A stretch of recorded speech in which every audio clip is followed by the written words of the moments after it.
One Story, 48, Esdras de 1 à 10, Esdras, le Temple. Les livres d'Esdras à Esther font également partie de l'histoire de l'Ancien Testament, mais la fin de la Bible hébraïque sont les chroniques. Par conséquent, l'enregistrement historique doit être vu sous un angle différent de celui des juges, de Samuel et des rois. Bien sûr, Jésus-Christ était déjà mentionné auparavant, mais à partir de ce moment-là, Jésus-Christ est plus clairement typifié. Le livre d'Esdras commence par une répétition du dernier verset de 2 Chroniques. En général, l'auteur des Chroniques est donc considéré comme étant Esdras, l'auteur du livre d'Esdras. Une personne utilisée par Dieu. Dieu, le sujet et le gouverneur de l'histoire, utilisa des personnes selon son temps et de sa manière. Parmi elles, il y a l'homme de Dieu et le peuple de Dieu, qui apparaissent comme des personnes de foi dans la Bible, mais Dieu utilisa aussi des rois et des gens de nations qui ne connaissaient pas Dieu. Parmi eux se trouvaient des rois vicieux comme le pharaon roi d'Égypte, et le roi Nebuchadnezzar de Babylone et le roi Darius de Perse, qui aidèrent Daniel et ses 3 amis, et qui reconnurent et proclamèrent aussi Dieu. Il y avait aussi Cyrus, roi de Perse, et le roi Assuéru, qui aidèrent Mardochée et Esther pendant la captivité. Dieu bougea le cœur de Cyrus, roi de Perse, pour accomplir ce qu'il avait dit par la bouche de Jérémie, et Cyrus émit un décret déclarant « L'Éternel, le Dieu du ciel, m'a donné tous les royaumes de la terre et m'a désigné pour lui construire un temple à Jérusalem, en Juda. Qui parmi vous fait partie de son peuple? Que son Dieu soit avec lui et qu'il monte à Jérusalem, en Juda, pour reconstruire la maison de l'Éternel, le Dieu d'Israël. C'est lui, le Dieu qui réside à Jérusalem. Partout où s'est installé le reste du peuple de l'Éternel, les habitants de l'endroit lui donneront de l'argent, de l'or, du matériel et du bétail, avec des offrandes volontaires pour la maison de Dieu à Jérusalem. Encore une fois, nous devons voir l'action de Dieu et non le roi Cyrus visible. C'était l'action fidèle et immuable de Dieu dans l'Alliance. Tous ceux qui construiraient le temple du Seigneur se levèrent. Parmi ceux qui entendirent la déclaration de Dieu par le roi Cyrus et qui l'avaient lue, les chefs de famille de Juda et de Benjamin, les prêtres et les Lévites, tous ceux dont Dieu réveilla l'esprit, se levèrent pour aller reconstruire la maison de l'Éternel à Jérusalem. Il y avait beaucoup d'Israélites en captivité, mais parmi eux, ceux qui furent touchés par Dieu se levèrent. Alors, les mêmes phénomènes que lors de l'Exode se produisirent aussi lors de l'Exode babylonien. Tous leurs voisins leur donnèrent des objets en argent, de l'or, du matériel, du bétail et des choses de valeur, en plus de toutes les offrandes volontaires. Et le roi Cyrus remit les objets du temple du Seigneur que Nebuchadnezzar avait apportés de Jérusalem il y a longtemps à Sheshbazzar, le prince de Juda qui les ramena à Jérusalem. Là où Dieu se trouve, le sujet devient prospère. Ceux qui retournèrent. Comme Dieu l'avait dit au prophète Jérémie, Dieu accomplissait les 70 ans et fit revenir son peuple, qui avait été capturé, un peu comme un exode babylonien, comme l'exode. Par l'intermédiaire du roi Cyrus, qui détenait alors le pouvoir du monde, tous ceux qui désiraient vraiment revenir purent le faire. Mais en réalité, seuls quelques-uns revinrent. Tous ceux qui étaient dans la quarantaine, ceux qui avaient du pouvoir et des positions importantes à la maison et dans la société, étaient nés en captivité. Ils n'avaient aucune raison de partir de Babylone, la terre de l'abondance. De plus, s'ils avaient beaucoup de richesses et de statut social, leur attachement à Babylone était fort. Bien qu'il s'agisse d'un petit nombre, certains revinrent. Et la Bible se souvient d'eux en mentionnant les noms des représentants des familles à la place de leurs noms, et en enregistrant leur nombre à la place de leurs noms. Et les serviteurs et les bêtes sont également comptés. Ils quittèrent leur base, Babylone, et vinrent avec le cœur de construire le temple de Dieu à Jérusalem, la terre de Juda, qui était comme un désert. Parmi eux se trouvaient des chefs de familles inconnus qui offrirent joyeusement des dons pour la construction du temple de Dieu. Offrir des holocaustes et célébrer la fête des tabernacles. Les personnes revenues vivaient dans leurs villes respectives et se rassemblèrent à Jérusalem le 7e mois. Alors, les chefs se rassemblèrent pour construire un autel à Dieu, offrir des holocaustes comme enregistré dans les lois de Moïse, et célébrer la fête des tabernacles. Parmi d'autres significations, la fête des tabernacles contient le sens du repos qui demeurera pour toujours au ciel pour le peuple de Dieu à travers la venue de Jésus dans le futur. C'est comme la venue de Jésus-Christ avec le son de la trompette, pardonnant toutes les vies pécheresses du peuple de Dieu, et appelant le peuple de Dieu dans le tabernacle du ciel. C'est pourquoi Dieu a fixé le temps du retour de la captivité comme étant le temps de la fête des tabernacles. Dans l'histoire, ils traversèrent l'exode babylonien, revinrent à Jérusalem, et célébrèrent la fête des tabernacles, mais spirituellement, il s'agit d'une renaissance et de se retrouver dans la nouvelle Jérusalem. poser les fondations pour la construction du temple. Enfin, les ouvriers et les matériaux pour la construction du temple furent préparés, la construction du temple commença, et les fondations du temple de Dieu furent enfin posées. Et ils dirent, il est bon. Oui, sa bonté dure éternellement pour Israël, et selon l'ordonnance de David, ils louèrent Dieu et chantèrent joyeusement à haute voix, et les gens qui virent le premier temple crièrent à haute voix.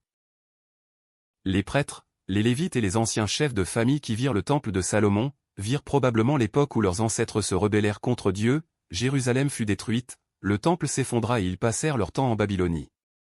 L'arrêt de la construction du temple en raison des obstacles. Lorsque les Samaritains, qui étaient les ennemis de Juda et Benjamin, entendirent que les enfants des captifs construisaient le temple de Dieu, ils vinrent vers Zorobabel et les chefs de famille, en disant, « Laissons-nous construire avec vous.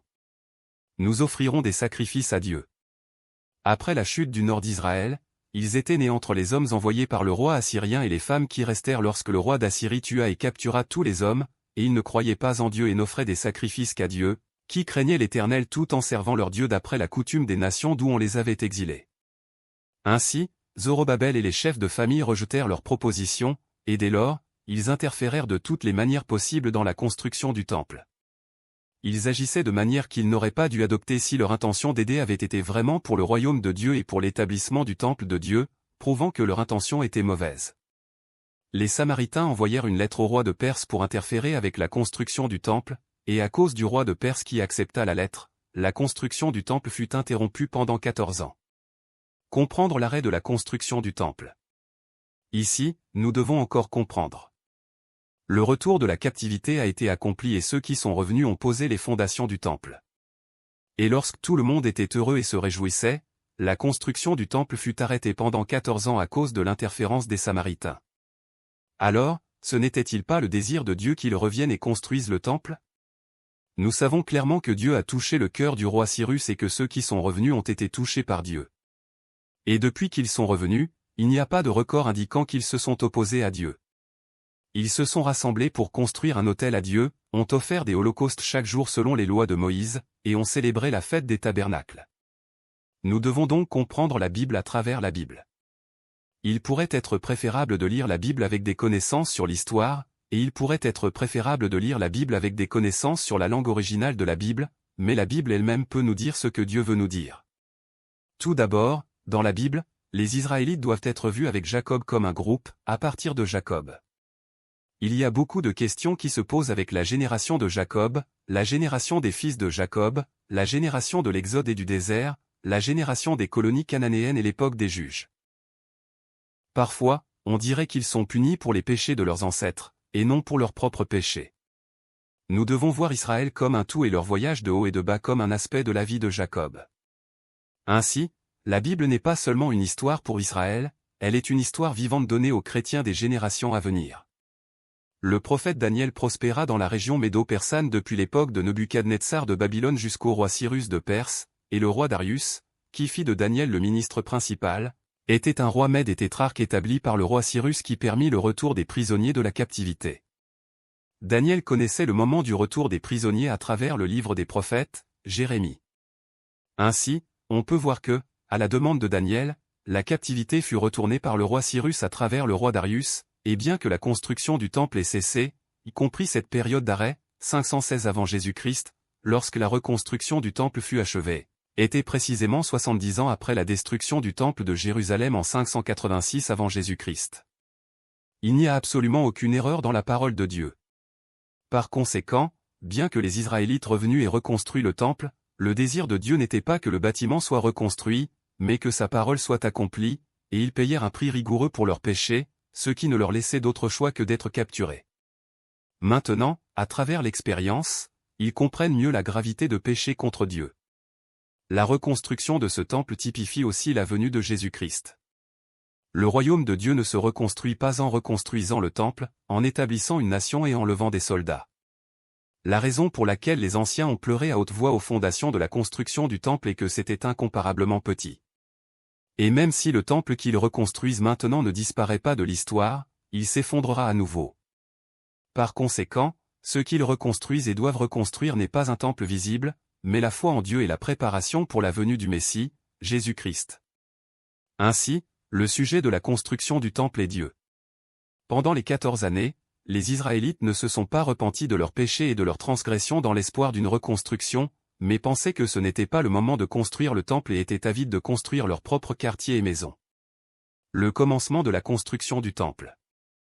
Après que la construction du temple ait été interrompue, elle fut reprise après 14 ans, en 520 avant Jésus-Christ. Cela marquait la 66e année après la chute du temple de Jérusalem et la 2e année du règne de Darius, roi de Perse. Dieu prophétisa au peuple de Juda par l'intermédiaire des prophètes Agé et Zacharie, et les incita à reprendre la construction du temple sous la direction de Zorobabel et Josué, les leaders du premier retour de l'exil. La Bible dit que les prophètes de Dieu étaient présents pour les aider. Cela signifiait que Dieu les assistait également.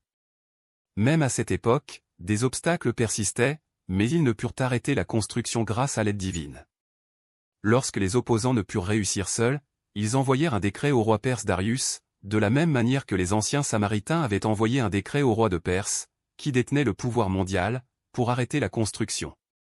Ainsi, le roi Darius ordonna de retrouver le décret du roi Cyrus, mais cela encouragea plutôt la construction du temple.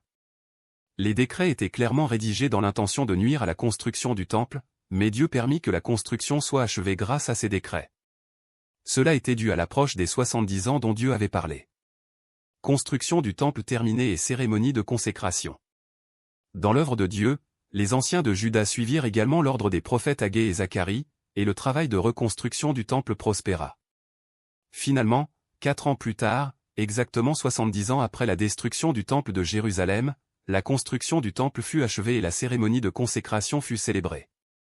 Lors de cette cérémonie, ils offrirent un sacrifice pour le péché et firent tout comme il est écrit dans le livre de Moïse. En commémoration de l'exode des Israélites d'Égypte, ils célébrèrent la Pâque, qu'ils devaient observer à jamais, sacrifièrent un agneau de Pâques, célébrèrent la fête des pains sans levain pendant 7 jours et se réjouirent. La Bible dit, l'Éternel les avait réjouis en disposant le roi d'Assyrie à les soutenir dans les travaux de la maison de Dieu, du Dieu d'Israël. Dieu l'a fait. Dieu utilisa Noé pour l'arche, Moïse pour le tabernacle, Salomon pour le temple, et même maintenant, Dieu utilisa son peuple pour le temple de Zorobabel.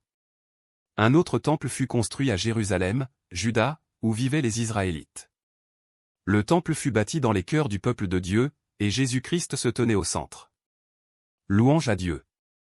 Après cela, Esdra, un érudit familier de la loi donnée par Dieu à Moïse, étudia et obéit à la loi de Dieu et décida d'enseigner à Israël les statuts et les ordonnances. Il amena les captifs qui étaient retournés de Babylone à Jérusalem.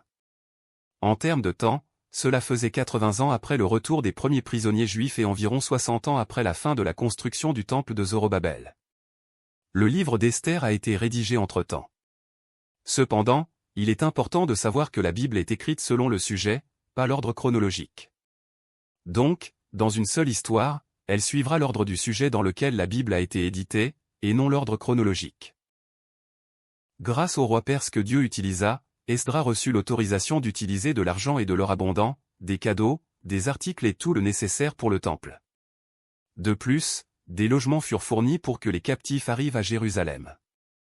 Esdra n'eut d'autre choix que de louer Dieu. Dieu avait ému le cœur du roi, et Dieu lui donna grâce aux yeux de ses conseillers et de tous les puissants officiers du roi.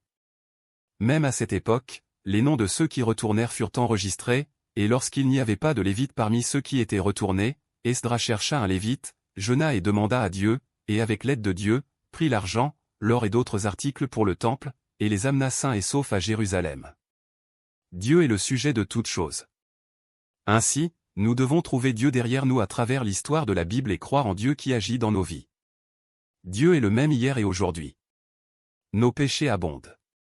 La Bible révèle sans cesse l'impossibilité pour l'homme. Israël du Nord périt par le péché, et le Juda du Sud, où se trouvait le temple de Jérusalem, périt aussi par le péché. Le peuple qui avait été capturé et revenu d'exil par la grâce de Dieu, bien que la construction du temple ait été interrompue à cause des interférences, finit par achever la construction du temple et devait à nouveau vivre centré sur Dieu, selon la parole de Dieu. Cependant, ils ont pris certaines de leurs filles comme femmes pour eux et pour leurs fils, ils ont mêlé la sainte lignée aux populations installées dans la région. Les chefs et les magistrats ont été les premiers à commettre cet acte d'infidélité. Quand Esdra entendit parler, il déchira son manteau et son habit, tira ses cheveux et sa barbe et s'écria vers Dieu, disant, « Mon Dieu, je suis dans la confusion. J'ai honte, mon Dieu, de lever le visage vers toi, car nos fautes sont nombreuses au point de nous submerger et notre culpabilité est si grande qu'elle atteint le ciel. Depuis l'époque de nos ancêtres et jusqu'à aujourd'hui, nous avons été grandement coupables, et c'est à cause de nos fautes que nous avons été livrés, nous, nos rois et nos prêtres, à la domination des rois étrangers, à l'épée, à la déportation, au pillage, à une honte pareille à celle qui couvre aujourd'hui notre visage. Pourtant, l'Éternel, notre Dieu, vient de nous faire grâce en nous laissant quelques rescapés et en nous permettant de nous installer dans son saint lieu, en rendant la clarté à notre regard et en nous redonnant un peu de vie au milieu de notre esclavage. Oui, nous sommes des esclaves, mais notre Dieu ne nous a pas abandonnés dans notre esclavage, il a manifesté sa bonté en nous attirant la faveur des rois de Perse, en nous redonnant la vie afin que nous puissions reconstruire son temple et réparer ses ruines, et en nous fournissant un abri sûr en Juda et à Jérusalem. Et maintenant, notre Dieu, que pouvons-nous dire après cela? En effet, nous avons abandonné tes commandements, ceux que tu nous avais prescrits par l'intermédiaire de tes serviteurs les prophètes. Tu avais dit, le pays dans lequel vous entrez pour en prendre possession est un pays souillé par les impuretés des populations installées dans la région, par les pratiques abominables dont elles l'ont rempli, d'un bout à l'autre, avec leur impureté. Ne donnez donc pas vos filles en mariage à leurs fils et ne prenez pas leurs filles comme femmes pour vos fils. Ne recherchez jamais leur prospérité ni leur bien-être. Ainsi, vous deviendrez forts, vous mangerez les meilleurs produits du pays et vous le laisserez en héritage perpétuel à vos fils. Après tout ce qui nous est arrivé à cause de nos mauvaises actions et de notre grande culpabilité, et même si toi, notre Dieu, tu ne nous as pas punis avec toute la sévérité que méritaient nos fautes et nous as accordé ces rescapés, allons-nous recommencer à violer tes commandements et à nous allier par mariage avec des peuples capables de pratiques aussi abominables? Ne t'irriterais-tu pas contre nous au point de nous exterminer, sans laisser ni reste ni rescapé? Éternel, Dieu d'Israël, tu es juste, car nous ne sommes plus, aujourd'hui, qu'un reste de rescapés. Nous voici devant toi avec notre culpabilité, alors que nous ne devrions pas pouvoir nous tenir ainsi devant toi.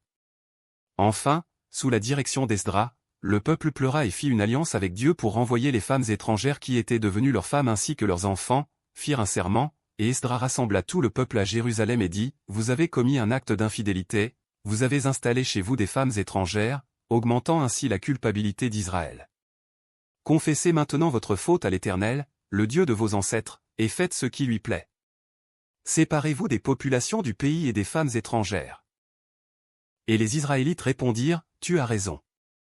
Nous devons faire ce que tu dis. » Quelques objecteurs se firent entendre, mais ceux qui s'étaient mariés avec des gentils furent investigués et inscrits sur une liste. Dieu a élevé son peuple depuis la captivité vers Jérusalem selon son alliance, et 70 ans après la destruction du temple de Jérusalem, il fit construire le temple de Zorobabel. Maintenant, en commençant par le tabernacle, nous avons traversé le temple de Salomon, et sommes arrivés au temple de Zorobabel. Aujourd'hui, nous nous dirigeons au-delà de ce temple vers le véritable temple, Jésus-Christ. La construction du temple signifiait que Jésus-Christ avait une place dans les cœurs des Israélites. Bien sûr, malgré tout, ils furent secoués, mais le zèle de Dieu leur donnera assurément un nouveau cœur, et un nouvel esprit, pour faire de son peuple. L'histoire du zèle et de l'amour de Dieu continue.